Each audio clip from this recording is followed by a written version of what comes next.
All right. Well, hi, everyone, and welcome. My name is Alyssa Torres, and I am from Mental Health America. I'll let our panelists each introduce themselves. Each of them are excellent youth leaders in mental health and are doing fantastic work. And I'm sure we'll have so much to share throughout this. So we can start with Marcus.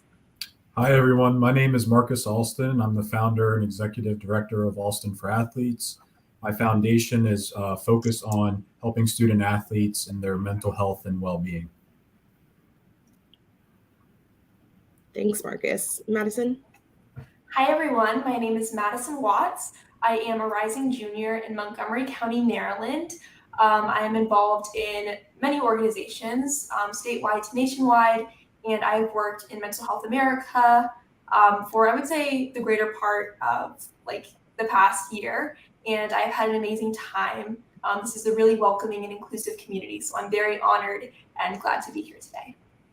Thanks, Madison. Mariama?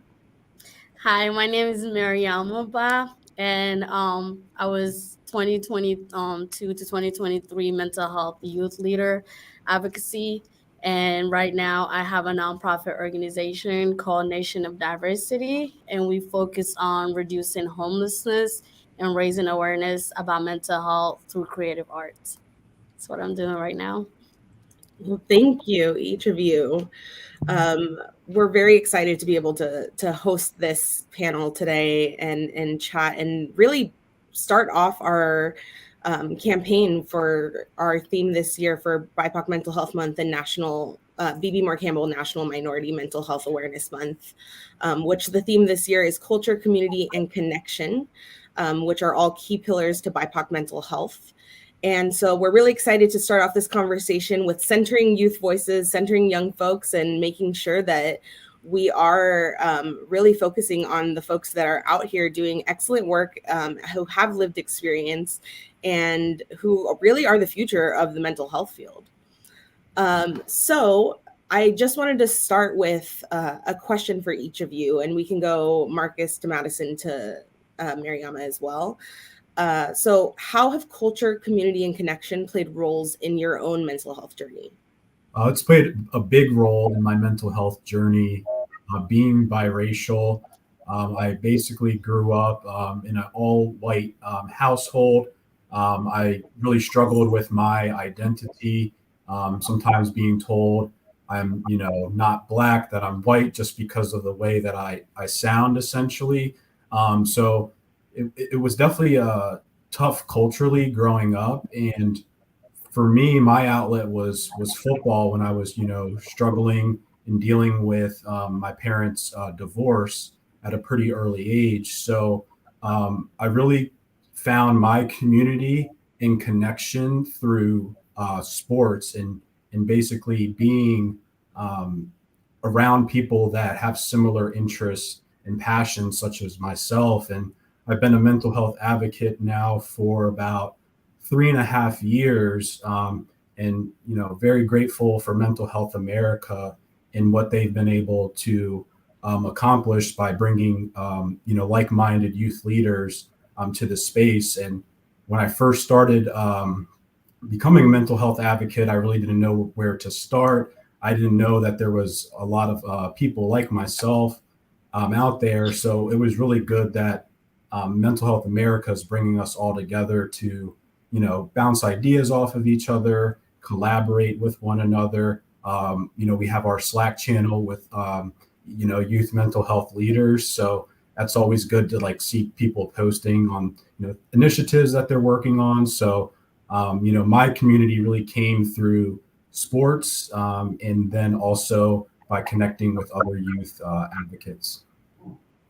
Great. Thank you so much, Marcus. And I think that's a pretty common experience of, especially as for somebody who might not necessarily be surrounded by others in their culture, to really feel like, okay, where do I belong? What am I supposed to be doing here? Where's my community? And so I really appreciate that you've, created that community for others and are really ensuring that that's out there for so many other folks. How about you, Madison?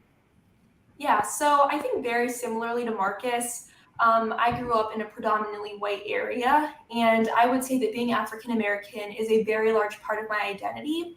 But in the beginning of my life, right, just developing, making new friends, it was hard because I guess I felt separated from my community because I am lighter, and I just felt like I wasn't really represented, and I felt a little bit awkward, right? And that I think that definitely was hard, and that was kind of a rough start on my mental health journey. But I think that I've definitely learned from that and grown. So yeah, I think, just taking the student standpoint, right? Coming from a predominantly white institution, being in advanced placement classes and going into the International Baccalaureate program, there is certainly a lack of representation. And it's hard because being one of the only BIPOC students in classes is tough because you're not seeing the curriculum represent you, you're not seeing the faculty represent you, and you're not seeing students who look like you in these classes. So it's definitely tough, and I think that was definitely hard on my mental health, as my culture and my ethnicity is a large part of my identity. Yeah, and then I would say that there's a lot of stigma, I think, and just misconceptions from certain parts of the BIPOC community about mental health and what that means. But I'm just glad I had the opportunity of bringing education and resources so that certain BIPOC youth and BIPOC families have the opportunity to learn about mental health and what that means and offer resources to others. But I guess more on a positive note, I think that a great part of my mental health journey in the culture aspect was learning about my culture. As I mentioned, coming from a PWI, there were a lot of Eurocentric viewpoints. So I did kind of have to take my own initiative by doing private research, going to museums, learning more about my African American roots. But once I was able to do this, I feel that my mental health definitely changed for the better. And I was able to actively work with others to create more representation among the student body and among the curriculum. I think that, once I was able to get into high school, I was just immersed in other BIPOC individuals who were successful, and coming to places like Mental Health America and other very successful organizations where there is representation of BIPOC youth and individuals, that was so inspiring for me. And then I guess just in my journey, I've seen that mental health is normalized and supported among the BIPOC community, which has definitely made me more confident in my identity and my mental health in general, and just that it's okay to be unique. And then I'll say connection. That's also a really big part of mental health. I think that we've all noticed that since the pandemic, COVID-19, that there was definitely a spike in mental health rates and just how people were generally feeling. And that's because we weren't able to connect. I would say the youth dynamic, just the interaction, was definitely changed. And so that just really reinforced how important the connection between other youth and BIPOC members was really important. And then in terms of community, very similar to connection, it's just important to reinforce that. And I think for me, having a sense of community in high school and being able to kind of find my group and find my people, it gave me a much brighter outlook on life. And then having so many support systems coming from social media, my friends, my community, just having that supportiveness when it came to mental health was just really great and has really assisted me on my mental health journey. Thank you, Madison. I really appreciate what you said too about the need to be intentional about your culture, right? And especially when you are within a PWI. And for those in our audience who don't know what PWI stands for, it's a primarily white institution.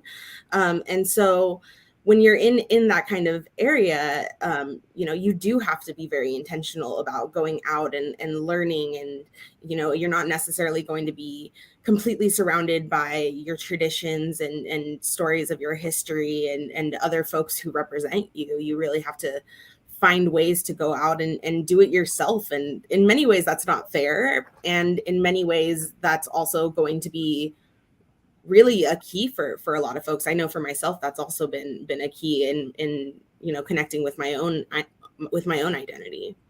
How about you, Mariama? So my journey, I feel like unlike you guys, I feel like you guys have a little experiences when it comes to mental health advocacy. And for me, I would say this is my first journey into slowly getting out of my shell and realizing that the work that I've been doing has to do with Mental Health America. And I just want to, mental health. I just want to thank Mental Health America because they got me out of my shell. I was in a stage where I had given up. I didn't care about life. I was dealing with depressions and anxieties. And again, someone told me about Mental Health America literally the same day of the deadline. And I applied for it and I got in. I was like, I'm going to make the most out of this, even though I am new to this. I'm going to try my best. And I feel like it really has helped me come out of my shell, especially coming from an African American culture. So I came here in 2010 from Africa. And when you talk about mental health, is a no, no, no. Till this day, honestly, like I having that conversation with my parents, with my African American culture community, they don't want to talk about it. They say you have to deal with this. It's just life. Move on. And for me, while I was going through college and dealing with anxieties, going through sexual trauma, sexual assault, I felt like this is more than like I have to be somebody have to speak up. Somebody really has to say something about mental health and what we are dealing with, and just realizing that like people in my community is dealing with this secretly but don't want to talk about it was a big deal for me, where I realized that community and peer support was one of the best way that I think I could really target my community. Was I do a lot of events. I throw a lot of events. And one day something told me that to just talk about my mental health. Just tell them, like I feel bad right now. I'm having an event right now. You guys are here supporting me, but I don't feel good. And I'm dealing with sexual assault. And after that, everyone, like most of the girls, it was 10 girls, and 5 of them spoke up and said they dealt with this. And for me, it was shocking because even some of my closest friends who spoke up and said this happened to them, I was shocked. Well, I'm like, I've known you for so long and we don't even talk about this. So I felt like after going through that, I'm like, okay, I feel like a lot of people is going through this and we have to do something about it. And I'm gonna be the first, even though I don't fully think that I know everything when it comes to mental health advocacy, I'm gonna try my best and I'm gonna talk to my Black community, and we're gonna have to be able to speak up and do something. And for me, and that's why I created my nonprofit, I use art as a form of releasing and just expressing the way I feel. And so when it comes to community, is just bringing people together, allowing people to have that safe space where they could talk about certain things that they don't want other people to know. So I feel like that's very important. Having the safe space. And I still have a long way to go.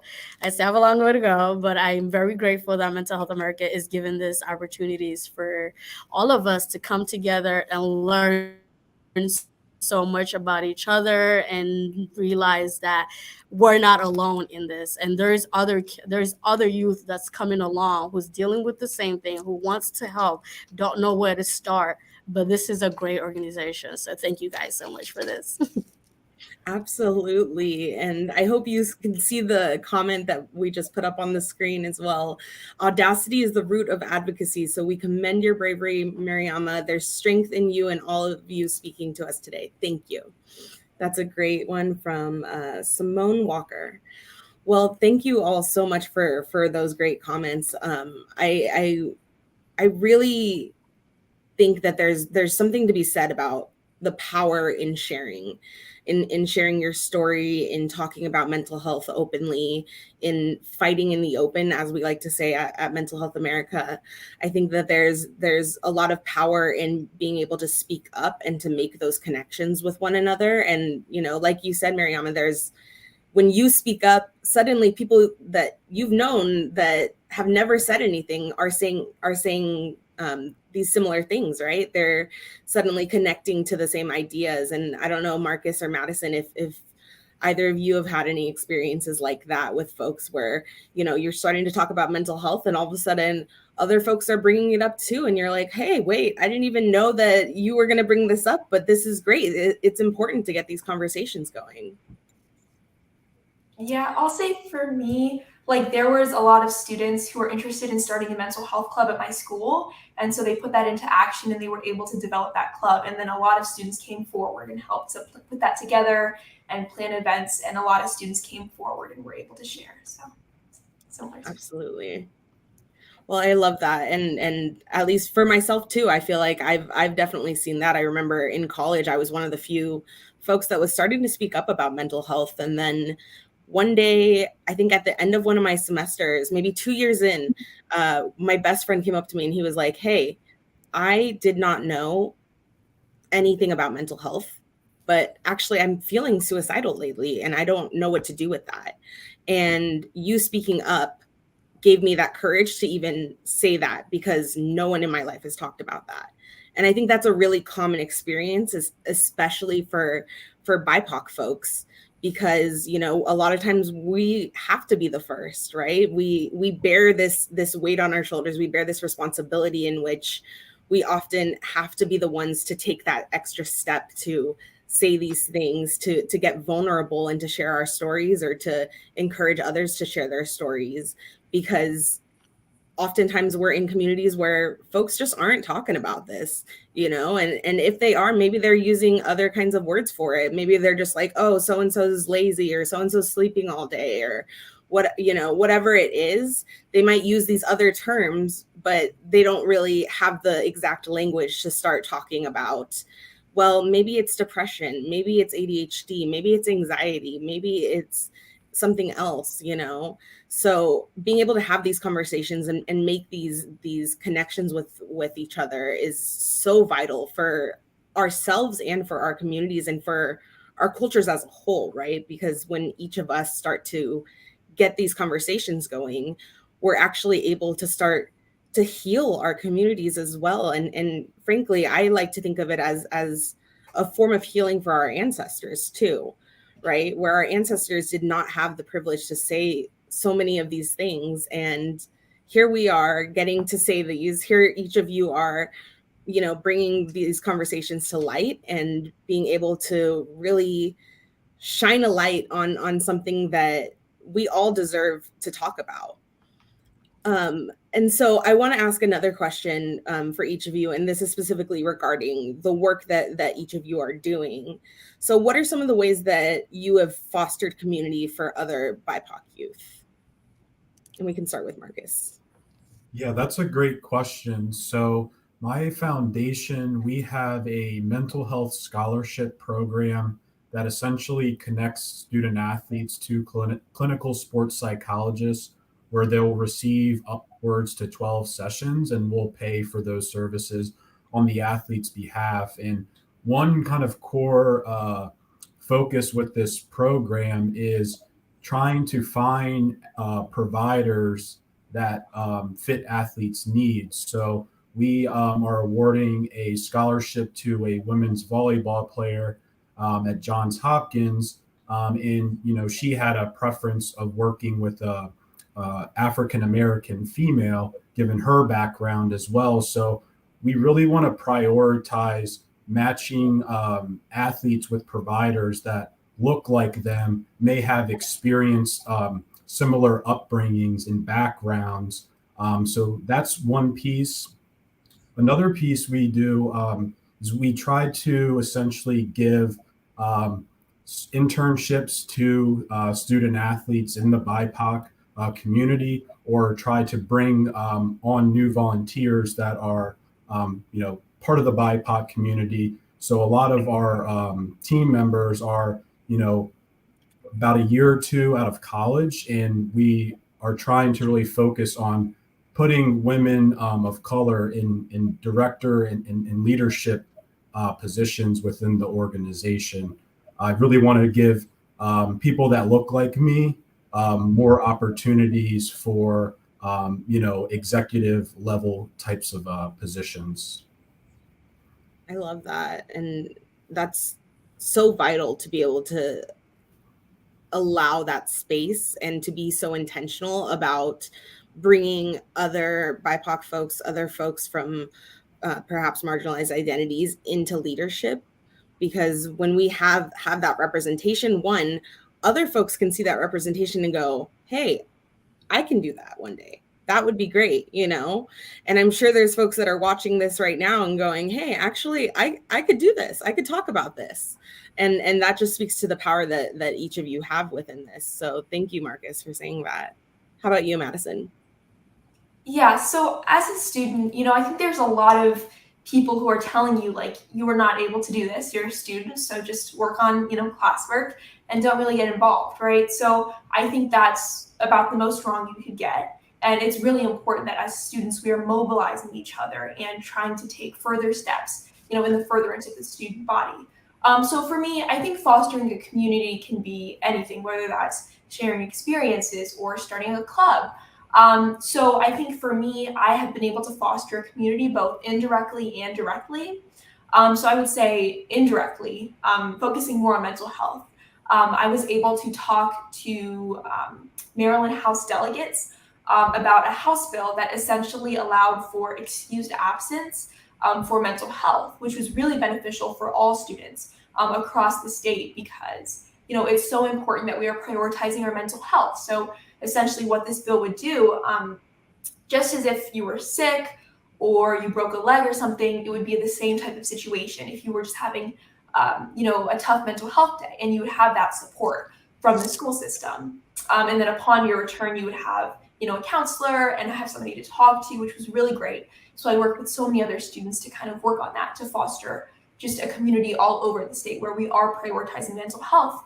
And as students, we are actively pushing for policies and bills that we are passionate about that is going to benefit all of us. And then focusing more on BIPOC youth.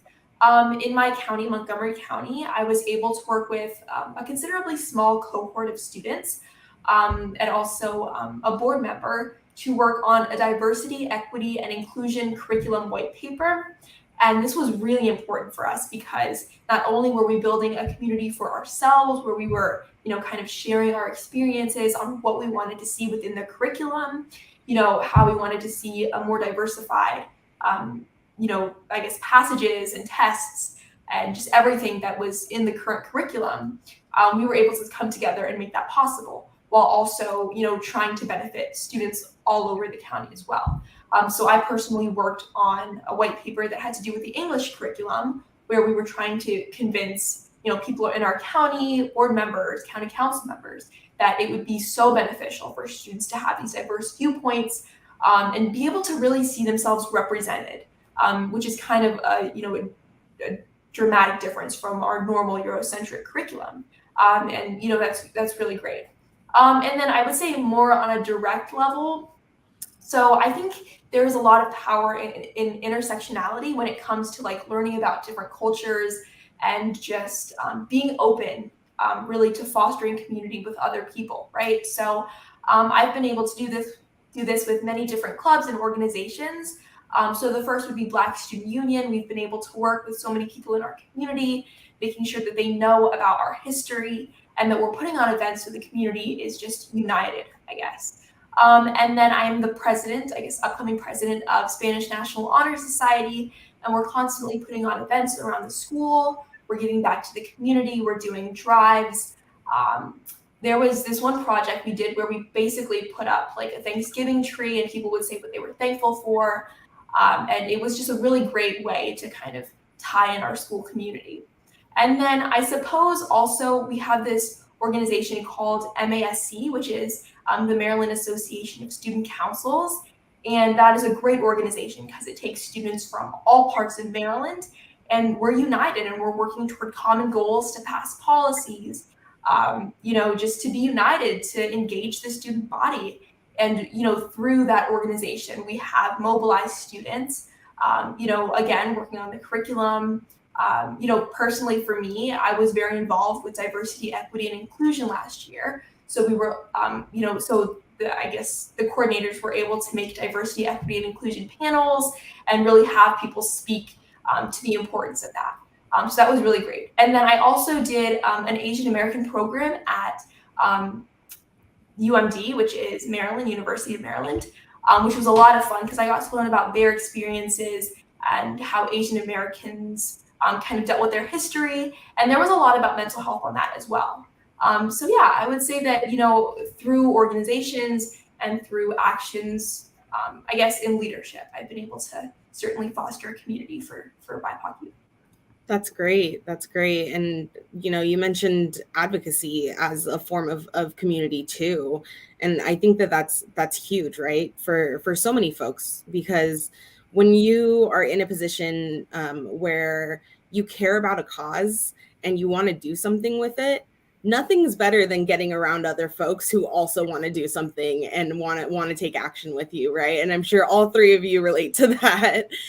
It's just really nice to be in community with folks who also are just as passionate as each of you and are willing to take on this fight with each of you. And there's also a lot of community in going from different clubs or other like honor society, other kinds of social clubs, things like that. That's really important for folks, especially if you are a young person who's still in school or in college. Being able to have access to those clubs can be such a great way to connect with other folks, a great way to connect with folks that might look like you, might seem similar to you, or might just have similar interests. Or it could just be a great way to meet new folks, So I appreciate you saying that. Mariama, how about you? So just piggyback into what Madison was saying. The way I started, I felt like I was really doing mental health advocacy without even realizing was when I was in college. I was doing at an international club where we were doing a lot of international work. We bring the students together. They get to learn about other countries and what they do, and we got a lot of events and stuff. So while I was doing that, I was the president. I didn't even know I was advocating for something that I'm doing now, which is crazy reflecting back into that. But my nonprofit, one of the things that I really pushed on is homelessness and mental health colliding together. I feel like a lot of people are dehumanizing people who are dealing with homelessness, and I've tried to include them in so many activities that we do, but because of the stigma that there is when it comes to homelessness, oh my God, they're dirty, they're not safe. And it's 2023, and some of the words that I hear people are saying is still shocking to me. So one of my biggest challenges and the things that I'm really working on is really emphasizing the homelessness and mental health, where these people are dealing with severe mental health issues. They want help, they want to have the help, but people are not allowing them to have the help because they undermining how they're feeling. They say that they're abusing the resources that they have, which is true. Some of them is like that, but you cannot, people like to generalize everyone. So in my nonprofit, we have 3 programs. On the 14th of every month, we do community outreach where we give out hygiene kits with some hot meals to the homeless and other resources that they will be able to go to when they are dealing with domestic violence, whatever walk of life that they're coming through. And then we have a Circle Speak program where we have all type of ages from 14 all the way to the oldest person that showed up recently was, I think she was 74 years old, which was, I love it because you hear different walk of life. You hear different things that they're dealing with. And for me, even those who are experiencing homelessness come to this program where we get to hear the story, what they went through and stuff. And for me, the biggest thing that I really love about the group is not only that they're using art to be able to express how they're feeling. That's how we start off. Like, what was the process of doing this art and stuff? And then we have adults that are speaking with the mental health that they're dealing with, where sometimes when they don't speak about the mental health issue that they're dealing with, the young adults feels like we are the only one dealing with, oh, the adults already have their things together, like. So when I hear adults expressing the mental issues that they're going with, and then the young adults are saying, yeah, I feel like that too, you might be older than me, you have some advice for me, but I'm dealing with that too, but what's happening with me. So I really love that group, and we do that once a month, and we also include therapists in there, to come in and give us professional insight, because I graduated with a business degree, but and then we have a young entrepreneur program where it's just strictly BIPOC kids that come. They learn about entrepreneurship, how they can use the skills that they have, because some of them want to do certain things, but the parents will not allow them, especially as African American. They're like, you have to be a doctor, you have to do this. So my job is pretty much giving them purpose, whatever skills that they have, they're able to spread that. They're able to make a career out of that. So we had last summer, which we're doing the program right now, but I can only talk about the success of last summer. It was 7 kids that all of them were BIPOC kids, and they had different skills that they and then they ended up coming up with a whole different an event. They came up with an event. They met with different entrepreneurship. They talked about mental health. They learned how to journal, how to just deal with certain anxieties, depression, people to talk to. And so at the end, parents came, they threw the event. It was a lot of people that showed up. They ended up raising $500. It was only 7 of them, but 2 of the parents allowed them to actually sign up with the college that they wanted to do, with the career that they wanted to do.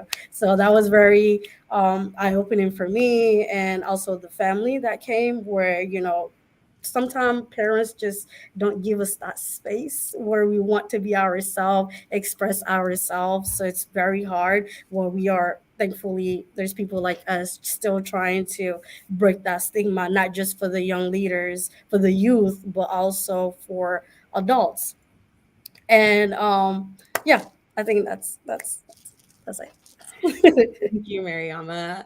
I think there's a lot to be said too about the importance of skill building in community programs, and the importance of really going back to the basics in a lot of things, in terms of education, in terms of providing basic needs, and really ensuring that folks have the language and the ability and the space to build certain skills if they want to be whatever they want to be. Like you said, talking about entrepreneurs and talking about folks that are unhoused as well, being able to have that space to talk to others and connect with others, as well as that space to learn how to grow from there as well, can be huge for folks.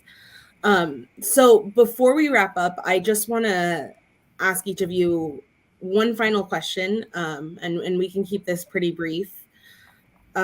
So in terms of mental health, for each of you, why do you feel it's important for BIPOC youth or young people to get connected with others in their community? I think it's very important to get connected with other people in the community, just because it really shows that you're not alone.